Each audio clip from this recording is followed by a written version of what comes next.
started like a whisper, a story shared over news broadcasts and Twitter feeds.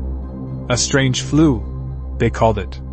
But in small towns like ours, we thought of it as a problem for big cities, the chaos that happened somewhere else.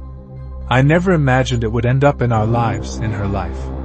Laura and I were planning a simple weekend away, a remote cabin tucked in the woods. She was always so adventurous, always pushing me out of my comfort zone with her mischievous grin. "No phones," she said, packing a duffel bag with enough snacks to last a week. "Just us, nature, and maybe some scary stories by the fire." I smiled. "Why do we need scary stories when I've got you jumping out from behind trees?" She laughed, a sound so pure it felt like it could ward off evil itself. But nothing could prepare us for the terror that waited in the woods. The first night at the cabin was perfect. We roasted marshmallows, the crackling fire wrapping us in warmth. The stars overhead blinked lazily through the gaps in the trees. But by the second night, something felt off. Laura's skin was clammy.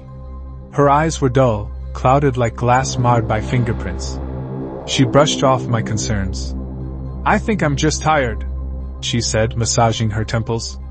I ran my hand down her back, feeling the sweat seeping through her shirt.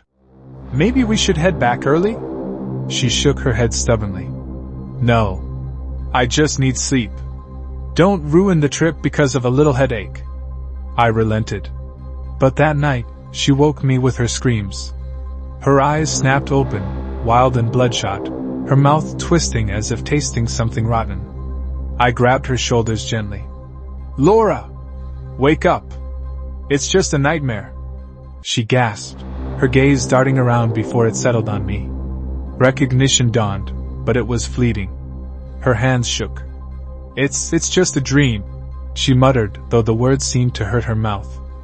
Her body stiffened in my arms, a low growl vibrating through her throat. A cold spike of fear shot through me. "Laura?" She blinked, and for a moment, I swear her pupils dilated into nothing but blackness. "I'm fine," she whispered. But her voice was dry, raspy. "Hungry." Morning brought little light and less hope. Laura's condition had worsened.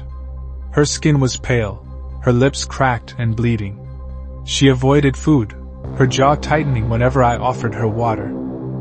"Let's go home," I insisted, trying to mask the fear trembling in my voice. She didn't respond. Her head lolled to one side, her breath coming in shallow, slow rasps. I packed everything in a frenzy.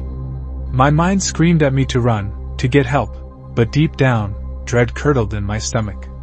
I knew something terrible was already happening. The Laura I loved was slipping away, inch by inch. I helped her to the car, her body unnaturally cold against mine. As I buckled her in, she grabbed my wrist. Her grip was crushingly strong. Her eyes met mine. Empty. "Don't leave me," she croaked. I swallowed the rising panic. "I'm not leaving you. I'm taking you home." Her lips curled into something that might have been a smile, or a snarl. We didn't make it back to town. Halfway through the winding forest road, Laura began to shake violently. Her breath came in erratic bursts. Her nails dug into her own thighs, drawing blood. "Laura!" I pulled the car to a screeching halt.